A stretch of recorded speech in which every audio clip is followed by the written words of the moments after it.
world, hello YouTube, I am Matt. This is another Feathered Inkwell fountain pen review, and today we're doing the F9 piston filler spider edition.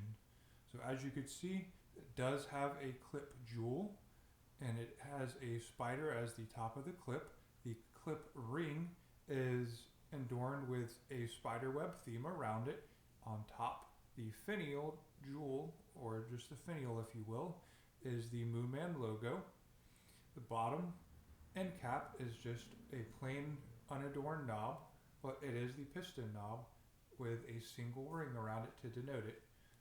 The body, as you could see, is a flat kind of burnt orange color. I would say overall it is a rather plain looking pen, but maybe that is the intent. By the time I get to the end of this video, you'll see.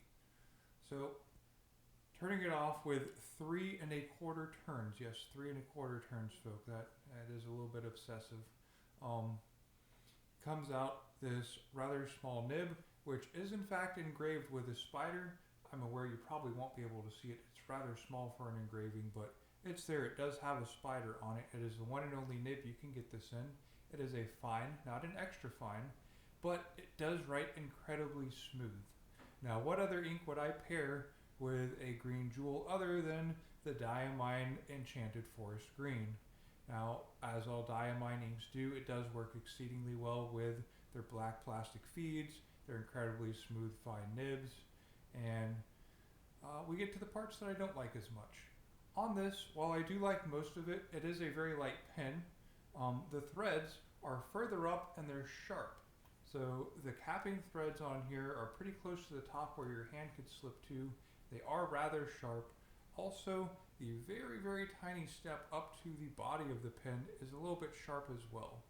But it's not enough that you'll really notice it or care unless you have a super tight grip, which you're probably losing the point of a fountain pen, which is to have a light, feathery grip.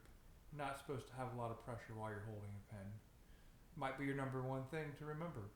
Lighten your grip, otherwise you'll get cut. On a side note, I did manage to write the review with this, my writing sample. Nothing out of the ordinary happened with me. I didn't get sliced or diced from it. I didn't notice the sharp threads because my hand didn't really move on it.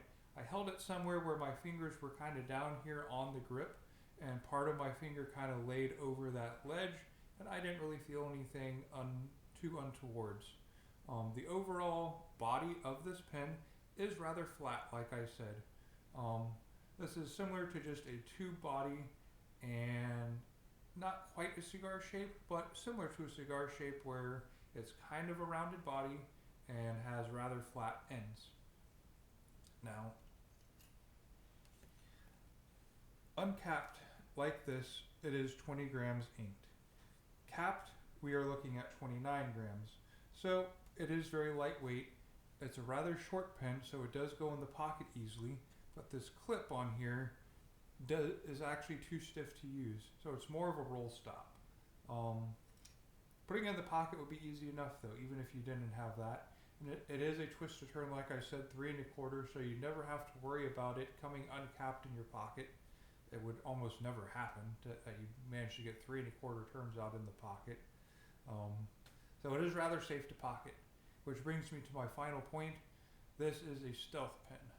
So you could easily have this in your hand, uncap it, and write with it, and no one would really know that you're really writing with a fountain pen unless they saw the nib on the paper, in which case they'd catch a glimpse of the spider, and then you could pull out your cap and show them you got a spider pen.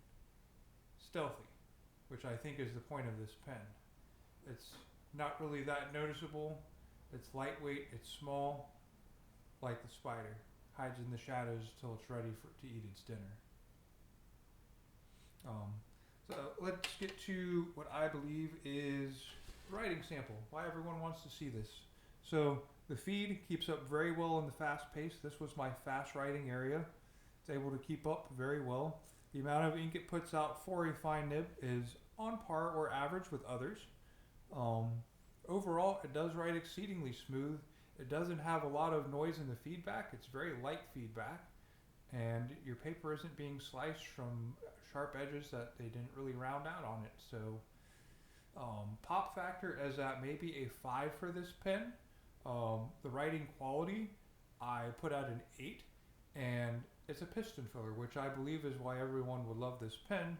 It's a small piston filling pen, so it does offer a superior ink amount that it can hold compared to an international ink cartridge filler. So you have a cheap, roughly $20 pen that has a piston, a smooth writing nib, and fits in the pocket quite easily. You can't clip it, but I don't feel like that's the point. This is not supposed to be a scene pen that's decorative. This is supposed to be kind of hidden until you're ready to write. In which case, performs well, puts out enough ink, you're not going to starve. Brilliant writer. And folks, that is the Majohn F9 Piston Filler Spider Edition.